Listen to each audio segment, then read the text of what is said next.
Share tayo ng screen.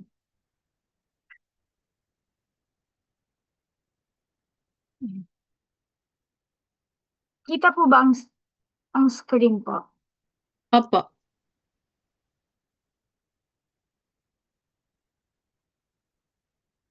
Okay. Good morning po sa ating lahat. Magtutuloy-tuloy na po tayo. So, ang pag-uusapan po natin for today is fishers of men in today's world. Ang teksto po natin ay galing sa Matthew 4:19. Ang sabi po doon, "Come follow me," Jesus said, "and I will make you fishers of men." Sa Tagalog po, sinabi ni Jesus sa kanila, "Sumunod kayo sa akin at gagawin ko kayong mga mangingisda ng mga tao." So since this is evangelism po, no? Let's talk about fishers of men. Alam po natin ng pakahulugan ng pagiging fishers of men ay patungkol sa soul winning. Nabibless po ako dun sa mga testimony, no? Lalo na yung kay testimony ni Doc about sa kanyang friend. So that is a kind of soul winning po.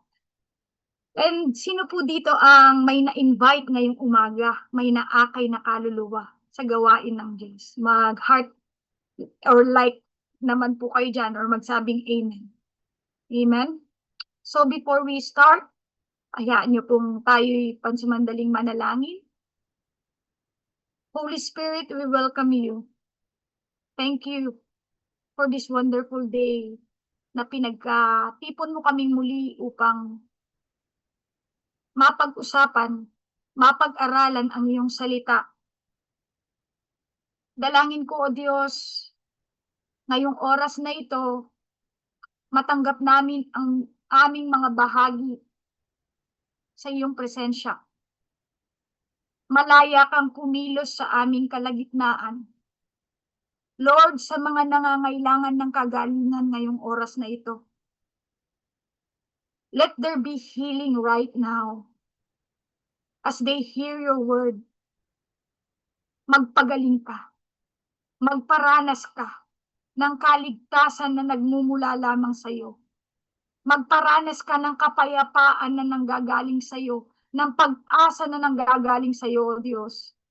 Dalangin ko, Panginoon, ang bawat taong naririto ngayon, maranasan at masumpungan nila ang iyong pag-ibig sa kanila.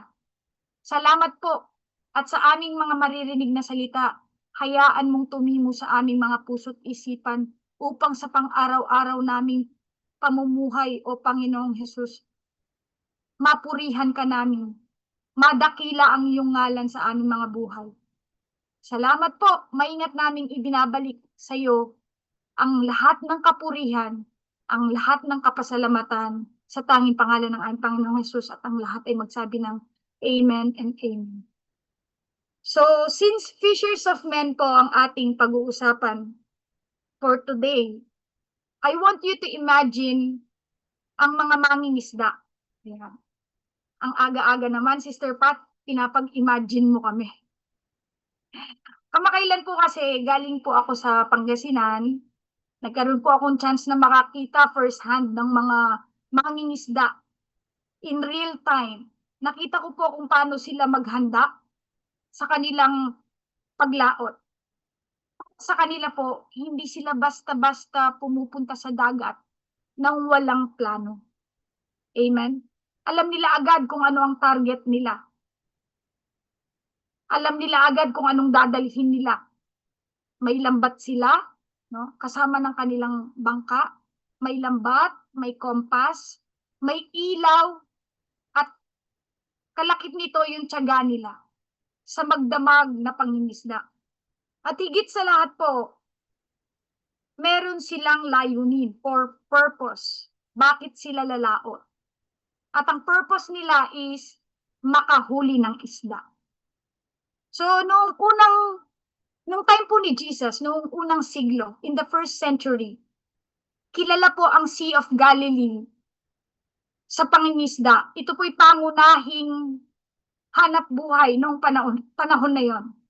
Ayon po sa mga historians, meron daw pong 230 bangka na rehistrado noong panahon na yon. Grabe po, no? 230, marami-rami po yon. Patunay lang po na talagang it's a blooming industry yung pangingisda noong panahon ni Jesus.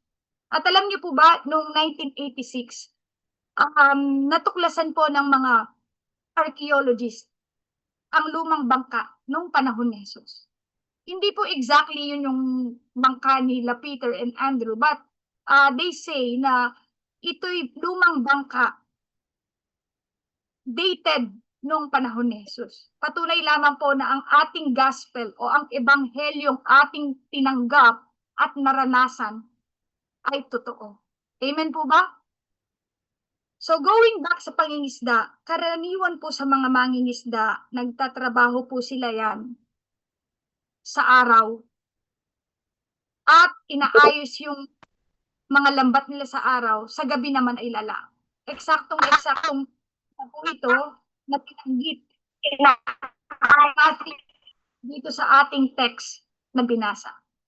Kaya po nung tawagin ni Jesus ang mga alagad, ginamit niya yung araw-araw nilang trabaho, pang-araw-araw na pamumuhay, bilang pagsasalarawan po ng mas mataas na misyon, a higher calling para sa mga disipulo.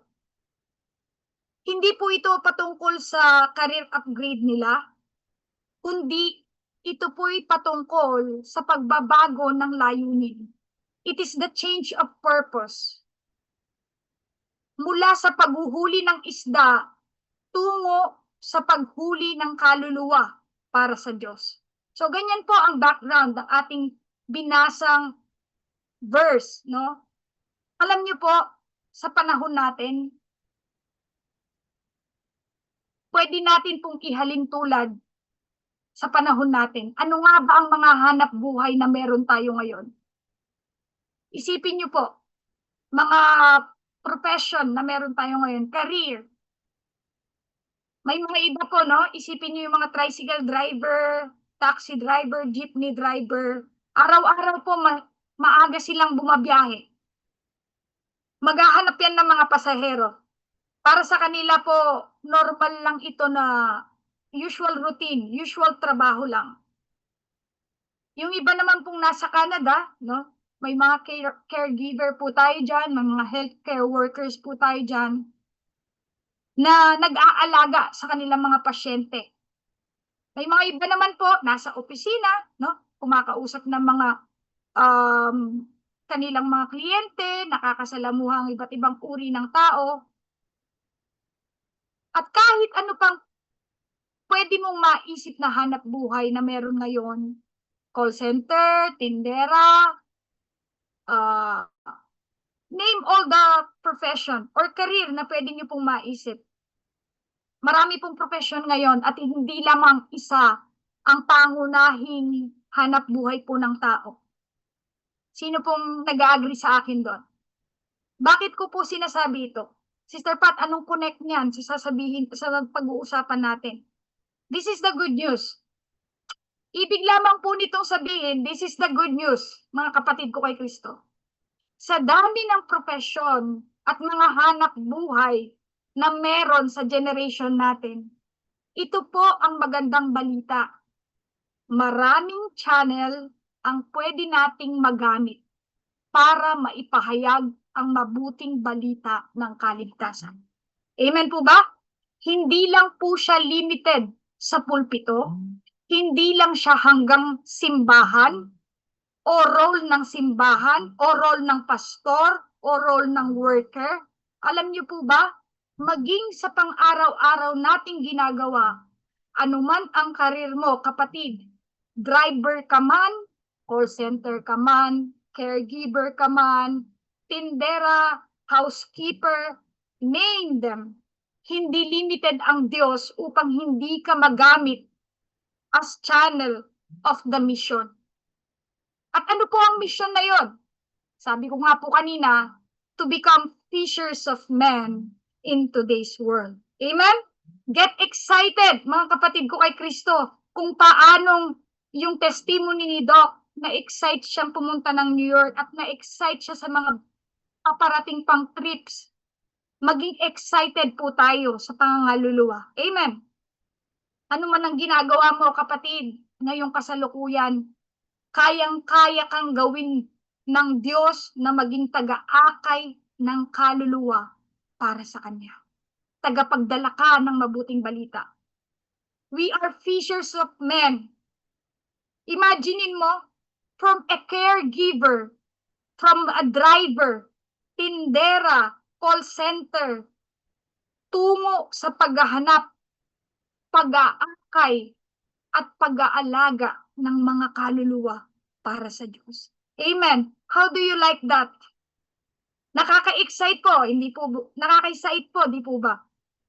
Kaya nga, dapat po nating ikagalak ito. Because this speaks of at hanggang ngayon, Jesus can turn ordinary profession into extraordinary mission. Amen? Uulitin ko po. Jesus can turn ordinary profession into extraordinary mission. Meaning, ang salitang follow me na binasa natin kanina, I will make you fishers of men. Alam niyo po ba, hindi lang po ito patungkol sa mga apostles noon. Hindi lang po siya applicable nung panahon ng mga disciples, kundi para din ito sa atin. Sa ating mga tumanggap kay Kristo, sa ating mga nananampalataya kay Kristo bilang Diyos at tagapagligtas. Amen? Sa mundo po na ang daming distraction ngayon, umaga pa lang, social media, no? Iba't ibang uri ng mga news, iba't ibang uri ng mga balita, ideologies, nakaka-distract talaga. Kaya kung hindi po tayo magiging mapagbantay, mawawala tayo.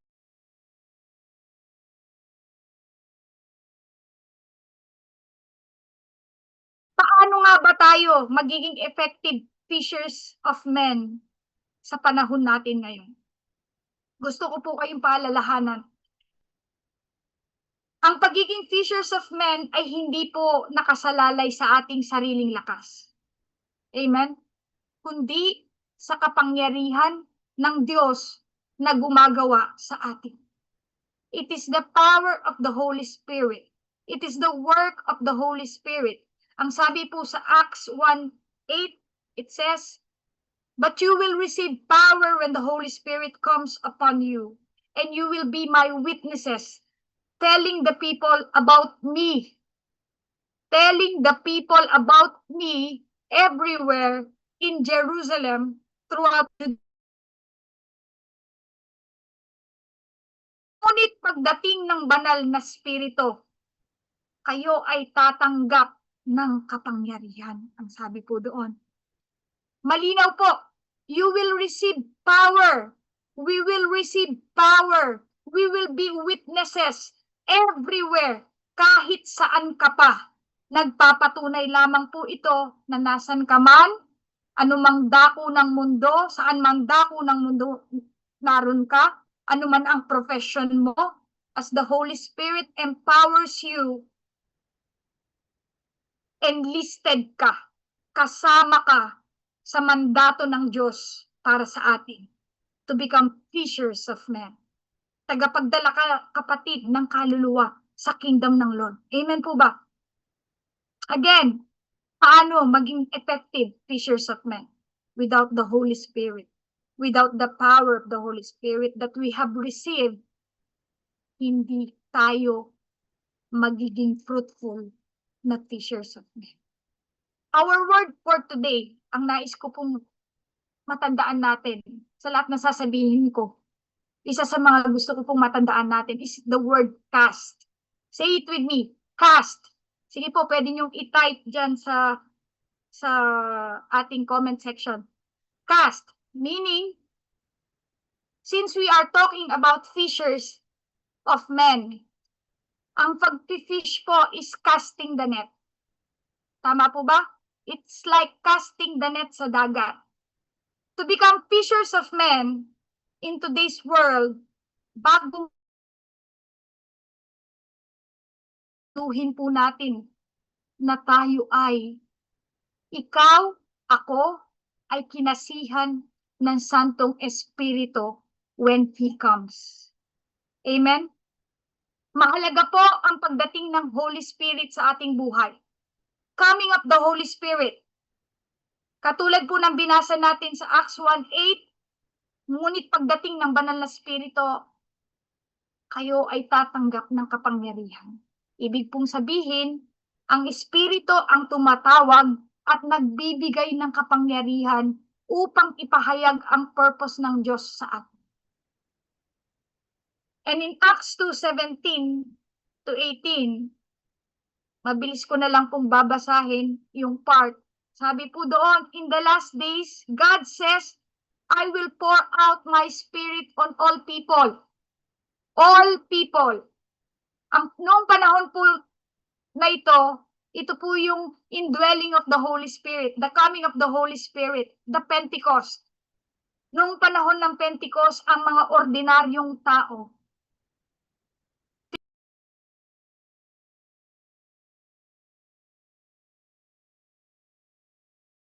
naging bold preachers sila ng gospel sa kapangyarihan ng Santong Espiritong sumakanila. Hindi po sila scholars.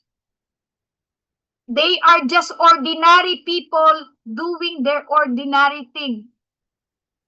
Pero tinawag sila ng Santong Espiritu. Dumating po sa kanila ang Santong Espiritu dahil nanampalataya sila at tinanggap nila si Jesus bilang Diyos at tagapagligtas. Amen po? Kaya naman, God's invitation for us is grace comes first before performance. Ano pong ibig sabihin nito? Tinawag tayo ng Panginoong Hesukristo sa kanyang biyaya. He already empowers you and me through the power of the Holy Spirit. Wala pa tayong galing sa pagsasalita, wala pa tayong performance na ginagawa, but the moment you accepted and believe in the Lord Jesus Christ as your Lord and Savior, binigyan ka po ng biyaya ng Diyos na manahan sa iyo ang banal na Espiritu. Amen? Ang pag-soul winning po ay hindi po pagalingan. Hindi din po ito patindihan. Ito po ay pagkatawag. When the Holy Spirit, when we are called by the Spirit, as He comes upon our lives, ito po'y para sa lahat ng tumanggap at nanampalataya sa Kanya. Ang mandato ng Diyos na ito ay para sa lahat. Ang sabi po doon, I will pour out my Spirit upon all people. All. Kasama ka doon, kapatid. Yes, ikaw na nakakarinig nito, kasama ka. Hindi mo kailangang maging pastor muna para maging fishers of men. Hindi mo kailangan mag-worship lead ka muna para mag-akay ng kaluluwa.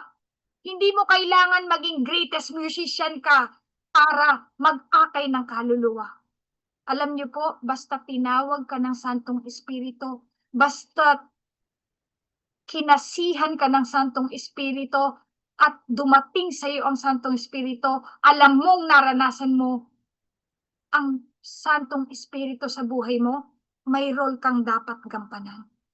At ito po ay ang pagiging witness of the gospel. Amen. Ang pagiging witness po ng gospel ay hindi optional sa ating mga mananampalataya, kundi ito po ay calling, a noble calling. God calls ordinary people before they prove themselves. Kaya nga po, grace comes first. Hindi mo na kailangan pang i-prove muna ang sarili mo. Amen. Sapat na ang pagkasi ng Santong Espiritong nasa sayo. We are fishers of men not because we are qualified, but because we are called by the Spirit as He comes upon our lives. Amen. Amen po ba? At kung tinawag po tayo ng Diyos, if we are called by the Spirit as He comes to us, we are also, you and me are also anointed for the mission. Pinahiran ka ng kapangyarihan para sa mission na ito.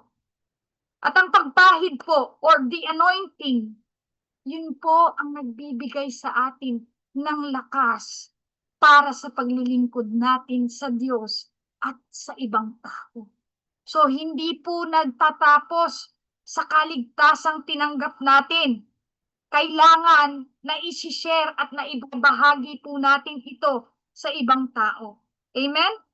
Luke 4:18-19, the Spirit of the Lord is upon me, because He has anointed me to proclaim the good news, to preach the good news to the poor, to set the captives free. Ang sabi po doon. Ang nagsasalita po dito ay ang ating Panginoong Jesucristo. Siya mismo ang nagsabi na siya ay anointed to preach, to heal, and to set free the captives. At kung siya ay tinanggap natin bilang Diyos at tagapagligtas, kung siya po ay anointed, tayo rin na sumusunod sa Kanya ay binigyan niya ng anointing. Amen? At ang mission po natin, uulit-ulitin ko hanggang mamaya, is to become fishers of men. Mission! Yan ang mission mo, kapatid. Fishers of men, it describes our purpose. Kaya po sa mga tao dito na naghahanap ng kanilang purpose, isa po yan sa mga Great Commission, sa mandato ng Diyos sa atin. Jesus was anointed to proclaim the good news, and we share in that mission. Kasama po tayo sa mission na ito. And our nets are for people. Katulad po nung ibinahagi ni Doc Iris, yung friend niya, hindi niya alam kung ano pang gagawin dun sa mga, with all the success she has. Kumbaga, lahat na, nasa kanya na. Financially stable siya. Our nets are for people. Financially stable yung friend ni Doc Iris, but hindi nakaangkla doon sa purpose ng Diyos. Kaya naman, nakakaramdam siya na parang nangihina siya, no? Nagkakasakit siya. Our nets are for people, not for profit. Ano pong ibig sabihin nito? Ang ating mga langbat o ang net, which speaks of kakayahan, kagamitan, talent na meron ka, profesyon na meron ka, kayamanang meron ka, name all the things that you have, ay para sa tao upang magamit at maakay mo sila kay Kristo. Hindi lang para sa sarili mong kapakinabangan. Amen po ba? Para po tayong mga mangingisda. May tamang gamit tayo. Ginagamit natin ito para makahuli. At ang lambat na ating ginagamit, hindi pwedeng lumang lambat na butas-butas. Hindi po lumang pagkatao natin. Hindi mga lumang ikaw. Ang anointing ng Spirit ay nagbibigay sa atin ng kagamitan o gear para maging effective na fishers of men. May matindi na po tayong armament or gear. At hindi lang po ito basta gear. Hindi lang siya basta sandatang pagdigmaan, no? Alam niyo po ba, ito mismo, siya mismo ay persona na sinasamahan ka kahit san ka magpunta. Amen? What a promise. Kay sarap po nun, kasama mo siya. Kasama mo ang kapangyarihang yon dahil siya ay persona. The mission has not changed. Ang mandato ng Diyos ay kailanman ay hindi nagbabago. Go and make disciples of all nations, baptizing them in the name of the Father and of the Son and of the Holy Spirit. Teach them of what I have commanded you. And lo and behold, I will be with you until the end of time. Isang pangako ng Diyos na kailanman ay hindi magbabago. You see, as God anointed us to proclaim the good news, sabi po niya, sasamahan niya tayo. That's the promise. Hindi ka niya hahayaan na hindi mo alam ang gagawin mo. Hindi ka niya hahayaan na hindi mo alam ang sasabihin mo. The Holy Spirit will guide you in all truth. Amen. Kaya nga mga kapatid ko kay Kristo, gusto ko pong kung gusto po natin na maging fishers of men tayo, kung gusto nating maging epektibo tayo sa pagbabahagi ng salita ng Diyos, huwag tayong umasa sa karisma lang natin. Huwag tayong umasa sa sarili nating diskarte. Huwag ka din umasa sa galing mo o sa magagawa mo. Hindi pwedeng umasa tayo sa sarili nating galing. Pwede kang mag-invite, no? Pwede kang makapag-akay, marahil, but ang tunay na kapangyarihan or ang tunay na power ay galing sa anointing ng Diyos sa pamamagitan ng Santong Espiritong sumasa atin. Hindi po ito patungkol sa ating galing o kakayahan. Anointed for the mission is for those people who has the Holy Spirit. Silang mga tinawag ng banal na spirito. Silang mga kinasihan ng banal na spirito. They are called by the Spirit and anointed by the Spirit. That's why, napakahalaga po ng casting the net on the right side. Hindi ito saganang atin. Mamaya po, makikita nyo kung ano ang casting the net on the right side. It is the Holy Spirit that teaches us. You and me, He teaches us how to do it. Tuturuan ka ng Santong Espiritu na nasa iyo na. He will teach you all things. Ang sabi po sa John 14:26 to 27. Ang sabi po doon, but the advocate, the Holy Spirit, will teach you all things because He is the teacher. He is our great teacher. The Spirit as our teacher. Amen. Banal na Espiritu ang tagapagturo. Siya ang nagtuturo patungkol sa katotohanan. Ang Holy Spirit po ay hindi lang nagbibigay ng kapangyarihan. Siya din po ay nagbibigay ng wisdom. Amen. Siya ang nagtuturo kung paano ka mag-share ng gospel sa iba't ibang uri ng tao. Kaya nga, hindi ka kailangang manghula. Hindi po natin kailangang manghula o magdagdag pa para gumanda. No. Mabuting balita na po ang gospel.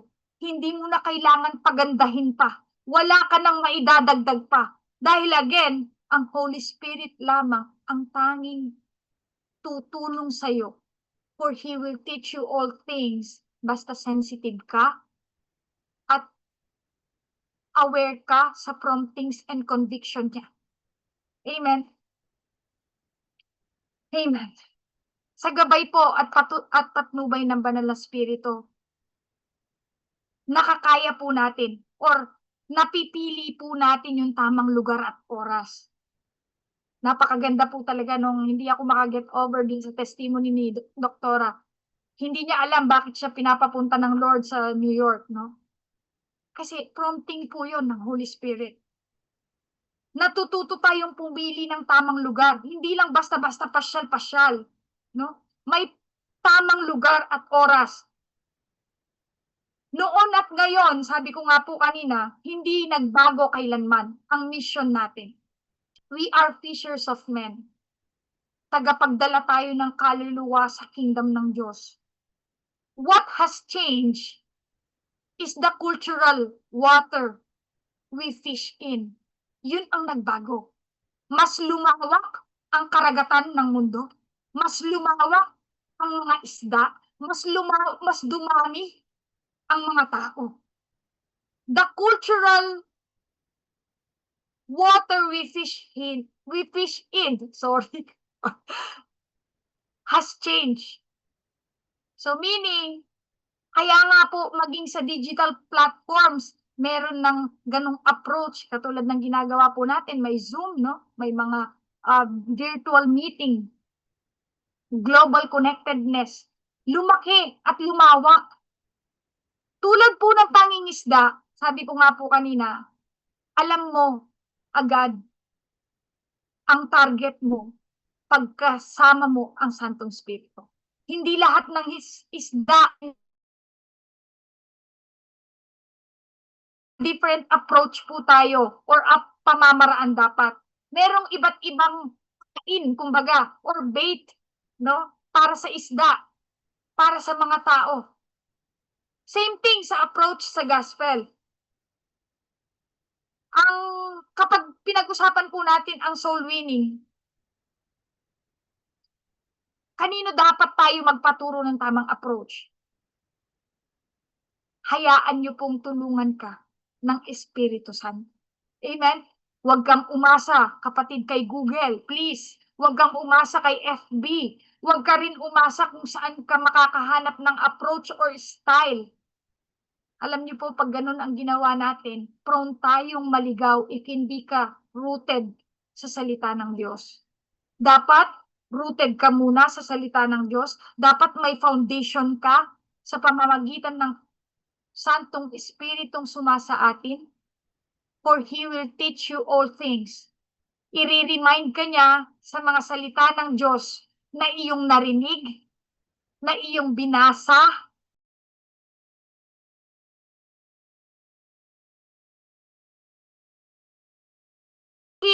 aminin po natin at hindi. This is the sad reality. Marami po sa mga tao ang naririnig ang salita ng Diyos, binabasa ang salita ng Diyos, pero kulang sa pagsasabuhay. Kaya naman, hindi nagiging effective. So, mahalaga po yun, ang pagsasabuhay. Dahil ang pagsasabuhay, mayroong formation na nangyayari.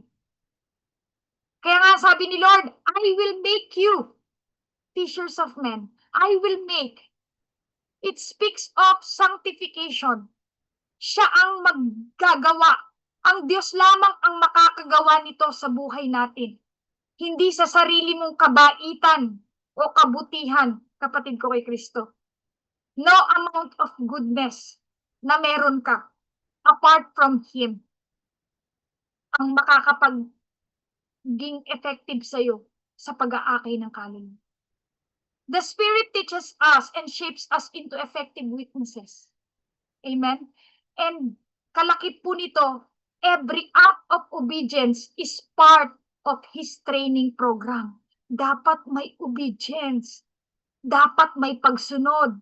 Dahil tinitrain niya tayo at hinuhubog. Merong formation na nangyayari sa karakter mo.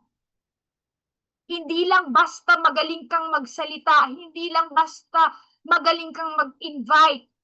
Kaya naman nakakaya natin makapag-akay ng kaluluwa, kaya naman nakakaya nating mag-share ng gospel.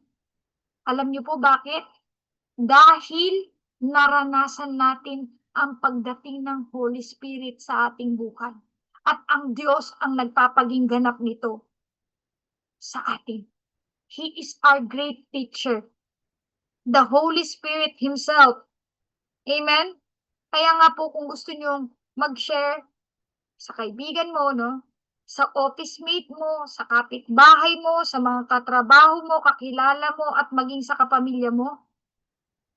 Alam niyo po, hayaan mong turuan ka, i-train ka, hubugin ka ng banal na spirito kung anong approach ang gagamitin mo. Amen. It's high time. Brothers and sisters in Christ, it's high time Ito po ang pinakatamang panahon sa ating lahat na sa tulong at gabay ng banal na Espiritu, patuloy tayong maitanim sa salita ng Diyos. Be rooted in the Word, the truth of the Word, because it's really getting dark. Masyadong madilim ang mundo ngayon. Kaya naman sa panahong ito, wala po tayong pwedeng maging ibang matibay na sandigan, kundi ang salita ng Diyos, ang mabuting balita. Ito ang magiging kompas mo pag pakiramdam mo naliligaw ka. Ito ang magiging guide mo kapag pakiramdam mo nawawalan ka ng pag-asa at hindi mo alam ang gagawin mo. Because that truth that guides, ito ang katotohanang gumagabay. Ang espiritu ng katotohanan ang gumagabay sa atin tungo sa tamang direksyon. John 16:13, but when the Spirit of truth comes, pansinin niyo po, it comes to you. It comes to you. But when the Spirit of truth comes, He will guide you into all truth. Sa mundo po ngayon na napakaraming fake news, napakaraming balita na ang sama, yung mga bad news na hindi mo malaman saan nanggagaling. Naglipa na ang mga false ideologies, misleading philosophies na pwede kang maitangay. May napanood po ako nung minsan. Grupo sila ng mga kabataan na may ideals na sobrang alam mong hindi galing kay Lord. Hindi ko po sila ginajudge.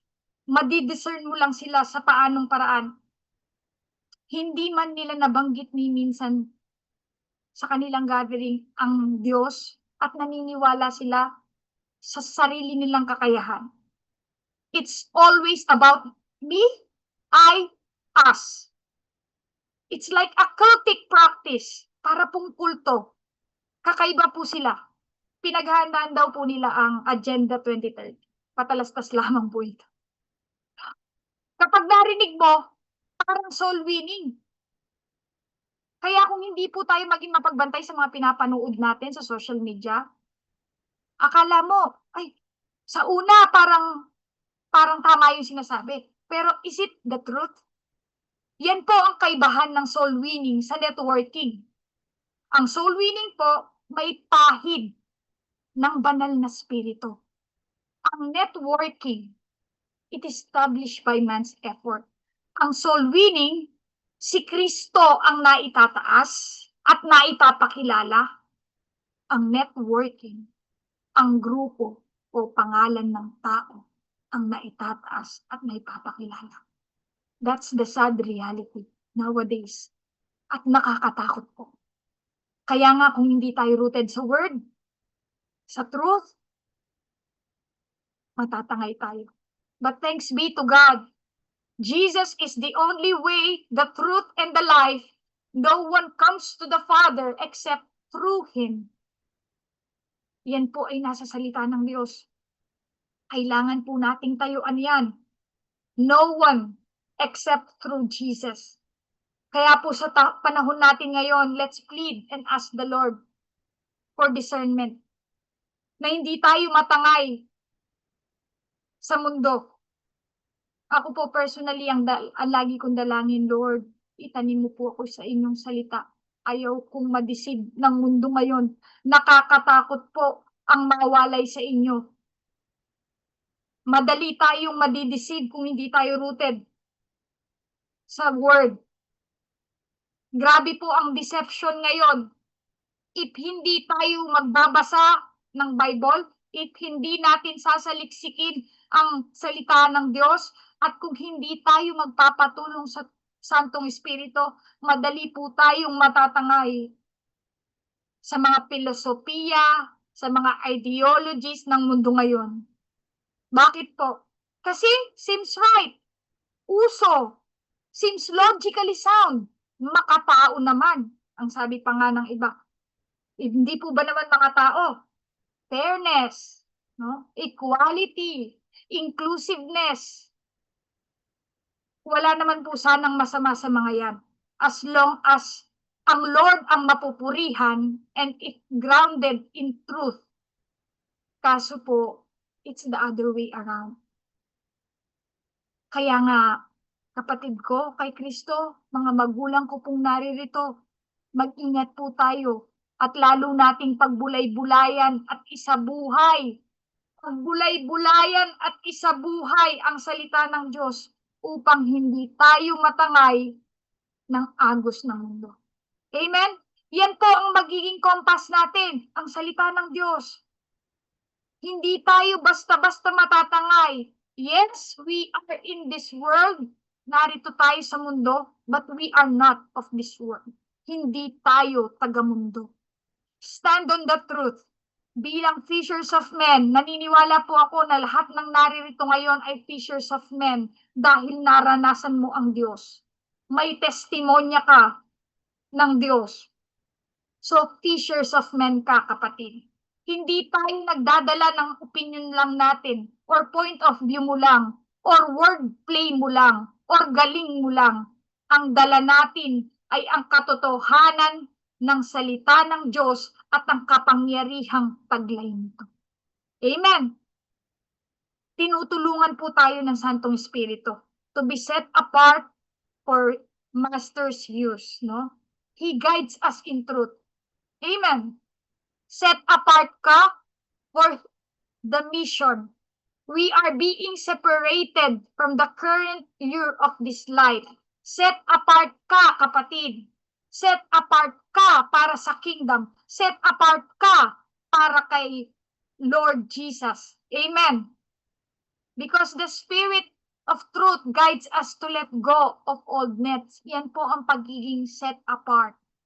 Old habits, works of this world, and maging sa sarili natin. Amen.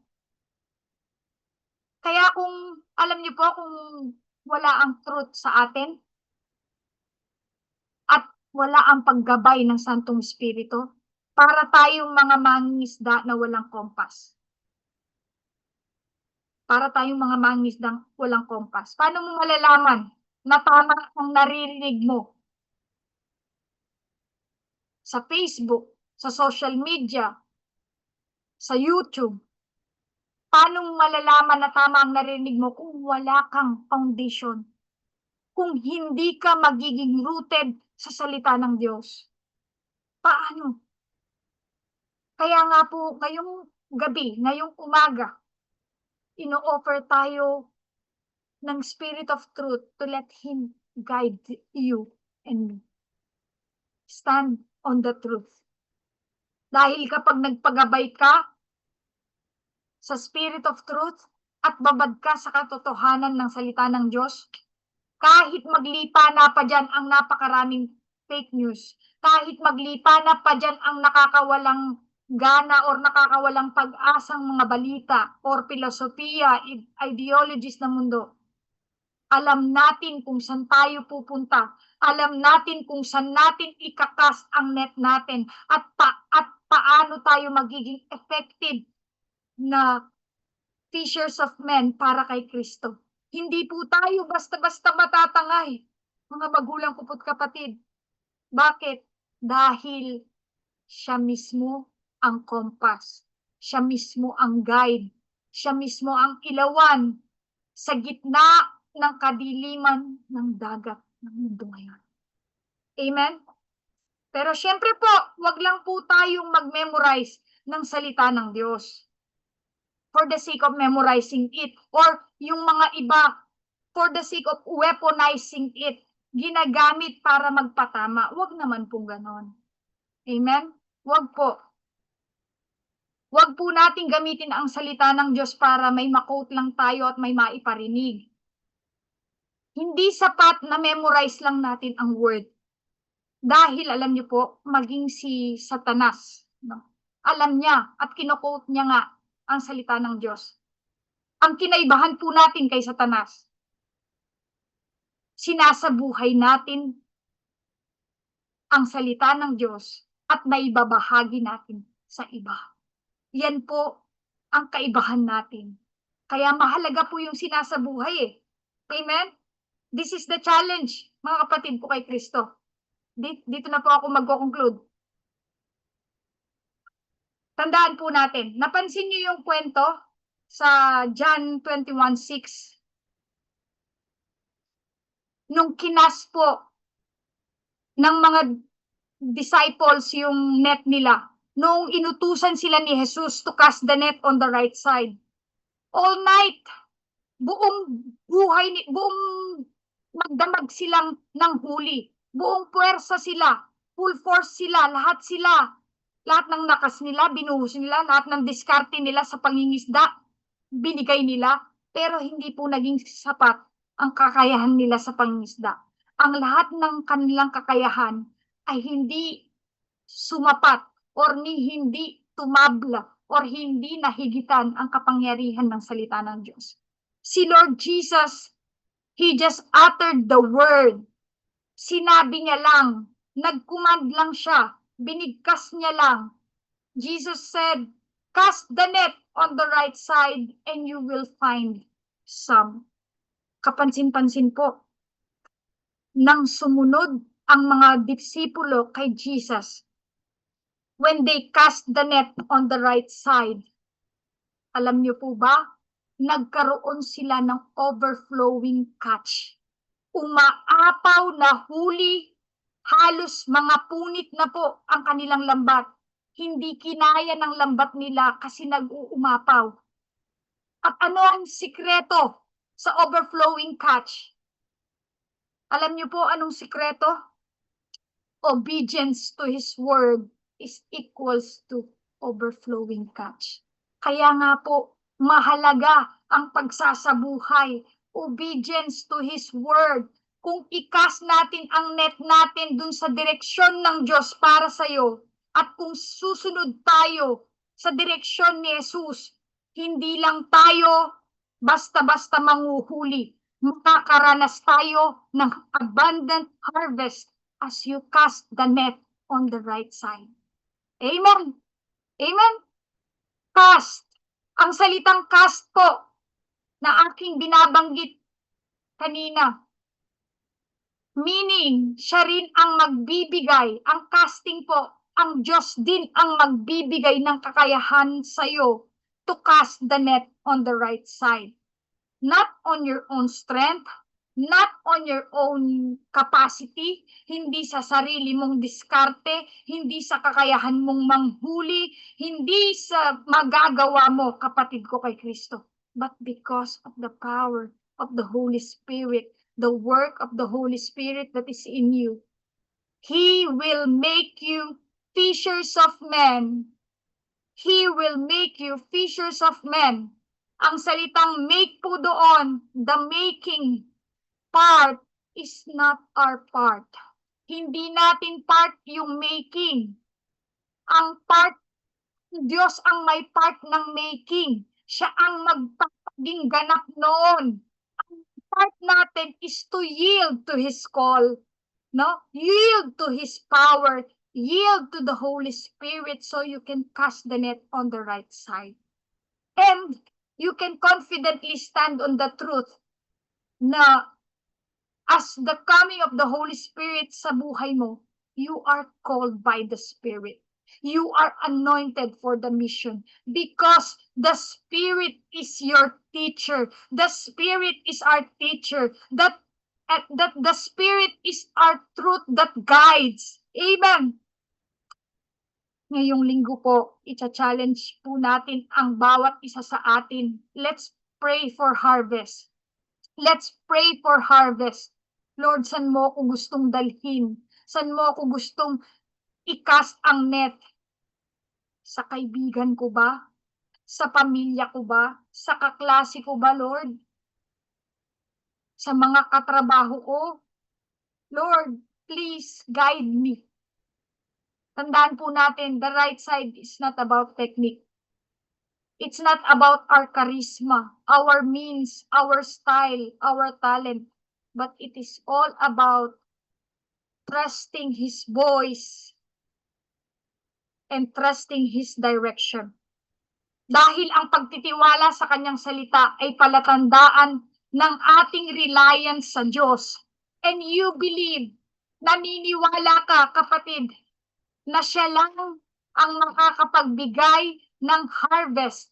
He alone is the Lord of harvest who is able, more than able, to make the catch bountiful. Isang masaganang ani, masaganang huli.